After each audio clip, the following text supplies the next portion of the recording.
It's been 10 years since the Men in Black were last on the silver screen. Now back for their third installment, audiences can expect the same wild, funny, and wacky universe from the first two films, with aliens, technology, guns, and guts.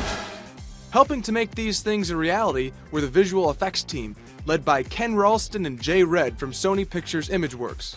They worked closely with makeup artist Rick Baker to give the Men in Black aliens detail and character, before blowing them up. A lot of what we do is actually we take a lot of Rick's designs and we might add things like blinks and, moving antenna or blow them up. It was our job to actually kind of find different ways to explode the aliens in different kind of disgusting, slimy ways.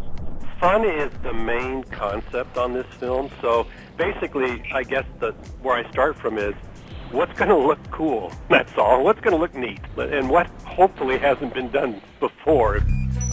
One thing that hasn't been done before is a motorcycle chase scene through a 1969 recreation of New York City. You have these in the future? No. We ended up creating fully CG blocks of Queens. So the sequence is really challenging because we ended up having to mix back and forth fully CG and fully live-action scenes. It's a big mishmash of technique. This is the first Men in Black film to be in 3D, which poses more work for the visual effects team, but can add to the depth of the cinematography. All of the detail, the finessing and finishing a shot in 2D comes first, but parallel with that, the 3D is going on. So you're doing 2D work, but 3D requires a lot of additional work, which is, figuring out how you want the layout of the scene to go, the depth, what's necessary for a full CG shot, and how we're, doing the work when we're taking our 2D work and breaking it up so we can put it back together as a 3D shot. This is a much different film visually than the first one made 15 years ago. Advances in CG technology has allowed the animators to make special effects more believable, and at the same time, more imaginative.